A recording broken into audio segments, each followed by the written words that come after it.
வணக்கம் விவசாய நண்பர்களே, நான் உங்கள் பூங்குன்றன். லாஸ்ட் வீடியோவில் பார்த்தீங்கன்னா Kissankraft பிராண்ட் பவர் ரீடரோட ஸ்பெசிஃபிகேஷன்ஸ் அண்ட் அதர் ஃபீச்சர்ஸ் பார்த்துருந்தோம். இந்த வீடியோவில் வந்து பிளேட் செட்டப் எப்படி, handle height adjustment and handle rotation adjustment, back wheel adjustment, அந்த எப்படி ஸ்டார்ட் பண்ணுறது, இந்த மக்காடு அட்ஜஸ்ட்மெண்ட் எப்படி, அப்புறம் ஒர்க்கிங் வீடியோ எல்லாம் பார்க்கலாம். வாங்க வீடியோக்குள்ளே போகலாம்.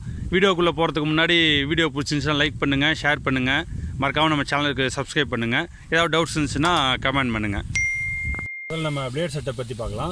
இந்த பிளேட் செட்டப்பில் முதல்ல ஒரு பிளேடு மட்டும் ரிமூவ் பண்ணுறதுக்கு பார்த்தீங்கன்னா ஒரு நட்டு கொடுத்துருக்காங்க. இந்த நட்டுக்கு வந்து இந்த பக்கம் 13 ஸ்பேனர் வச்சு லாக் பண்ணிவிட்டு இந்த பக்கம் 14 ஸ்பேனர் வச்சு நம்ம ஃபஸ்ட்டு லைட்டாக லூஸ் பண்ணிவிட்டு அதுக்கப்புறம் கையில் ரிமூவ் பண்ணிக்கலாம்.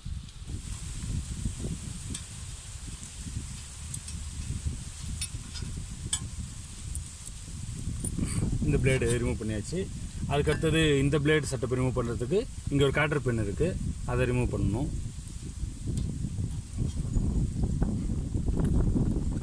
அவ்வளோதான், ரிமூவ் பண்ணியாச்சு.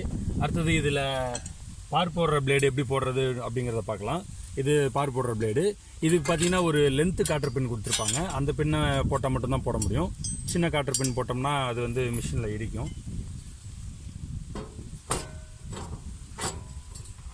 ஜஸ்ட் இதை கரெக்டாக அந்த ஹோலுக்கு நேராக செட் பண்ணிவிட்டு இந்த காட்டர் பண்ணி ஜஸ்ட்டு போட்டாலே போதும்.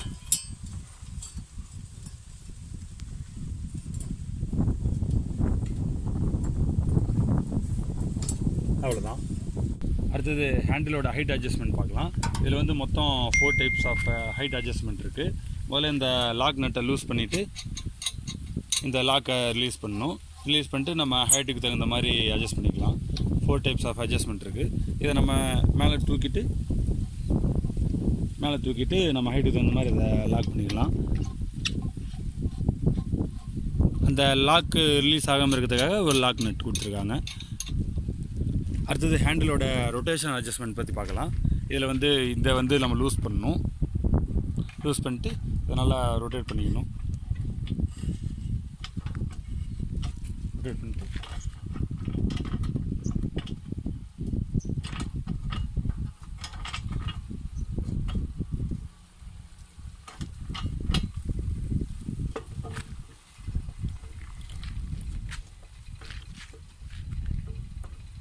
திரும்பி இந்த ஹேண்டில் டைட் பண்ணிட்டோம்னா நம்ம 360 டிகிரி இதை ரொட்டேட் பண்ணிக்கலாம். பார் போடும்போது இந்த பொசிஷனில் வச்சு தான் நம்ம ரன் பண்ண முடியும். நெக்ஸ்ட்டு நம்ம பேக் வீலோட அட்ஜஸ்ட்மெண்ட் பார்க்கலாம். பேக் வீல் எதுக்காக அப்படின்னு பார்த்தீங்கன்னா, வீட்டிலேருந்து வயலுக்கு எடுத்துகிட்டு போகிறதுக்காக நம்ம கலப்பறிக்கிறதுக்கு முன்னாடி வீலை எடுத்துகிட்டு வேறு ராடு அட்டாச் பண்ணிக்கணும். இதை ஹேண்டில் ரிமூவ் பண்ணுறது மூலிமா இதை ஈஸியாக ரிமூவ் பண்ணிடலாம். இந்த ராடில் வந்து நிறைய ஹைட் அட்ஜஸ்ட்மெண்ட்ஸ் கொடுத்துருக்காங்க. இந்த ஹைட் எதுக்குன்னா பேஸ்டான நம்ம பிளேடோட டெப்த்துக்காக நமக்கு எவ்வளோ டெப்த்து வேணுமோ அதுக்கு தகுந்த மாதிரி இந்த ராடை யூஸ் பண்ணிக்கலாம். இந்த ஹேண்டில் ஜஸ்ட் நீங்கள் ரொட்டேட் பண்ணாலே டைட் ஆகிடும். அடுத்தது இந்த மக்காட்டோட அட்ஜஸ்ட்மெண்ட் பார்க்கலாம். இதில் பார்த்தீங்கன்னா ஒரு லாக் நட் கொடுத்துருக்காங்க. இதை லைட்டாக ரிலீஸ் பண்ணிவிட்டு இந்த லாக்கை ரிலீஸ் பண்ணணும். ரிலீஸ் பண்ணிட்டோம்னா இந்த மக்காடு வந்து ஃபுல்லாக க்ளோஸ் ஆகிடும். இது எதுக்காகனா, நம்ம நார்மலாக வயலில் ஓட்டும் போது இதை க்ளோஸ் பண்ணிட்டோம்னா மண் நம்ம மேலே படாமல் இருக்கும். அதுக்காக தான் இது. மற்றபடி பார் போடும்போது களப்பறிக்கும் போதெல்லாம் நம்ம ஓப்பன் பண்ணி வச்சுக்கலாம். நெக்ஸ்ட் எப்படி ஸ்டார்ட் பண்ணுறது அப்படிங்கிற வீடியோ பார்க்கலாம். ஸ்டார்ட் பண்ணிவிட்டு ஒர்க்கிங் வீடியோ பார்க்கலாம். இது வந்து காயில். இந்த காயில் வந்து மேக்ஸிமம் டைட் பொசிஷனில் வச்சிடணும். நல்லா இழுத்து டைட் பொசிஷனில் வச்சிடணும். அதுக்கடுத்தது சோக் ஆன் பண்ணிக்கணும். சோக்கை ப்ரெஸ் பண்ணிவிட்டு ஆக்சிலேட்டர் வந்து மேக்ஸிமம் பொசிஷனில் வைக்கணும். அதாவது ஹேண்டில் அட்ஜஸ்ட் பண்ணி மேக்ஸிமம் பொசிஷனில் வைக்கணும். வச்சுட்டு நம்ம ஸ்டார்ட் பண்ணிடலாம்.